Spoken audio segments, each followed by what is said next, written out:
அது அதிகாரப்பூர்வமாக 16,000 கோடிக்கு ஏர் இந்தியா விற்றீர்கள். ஆனால் நீங்கள் கட்டிய கடன் 63,000 கோடி கடனை நீங்கள் கட்டினீர்கள். அது மட்டுமா, உங்கள் நண்பர்களுக்கு அதானியா இருக்கட்டும் அம்பானியா இருக்கட்டும் அவர் கடனெல்லாம் தள்ளுபடி செய்தீர்களே. 4.5 லட்சம் கோடிகளை அதிகாரப்பூர்வமாக நீங்க செய்தீர்களே. அப்பொழுது நீங்க அதுக்கு ஒரு கொண்டு வர வேண்டுமா? இப்பொழுது சொல்லுகிறார்களாம், ஐயா பெண்களுக்கு एयर इंडिया को बेचने से वक्फ बिल का क्या संबंध है? fully works about work sir, about work. आप वक्फ पे बोलो ना சார்.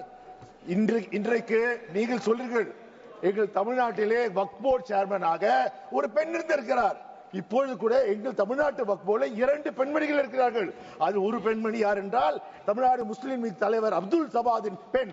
அவர் முன்னாள் எம்பியாக இருக்கிறார். இந்த பிரச்சனை பெண்களை பற்றி நீங்கள் பெருசா இல்லை. ஏற்கனவே வக்ஃபிலே பெண்கள் வந்திருக்கிறார்கள். நீங்கள் புதிதாக செய்வது போல் செய்கிறீர்கள். உண்மையில் உங்களுக்கு என்ன? வருகிற தேர்தலில் யூபிஐ வெல்ல வேண்டும். யூபிஐ வென்றால் மட்டுமே நீங்கள் மீண்டும் ஆட்சிக்கு வர வேண்டும்.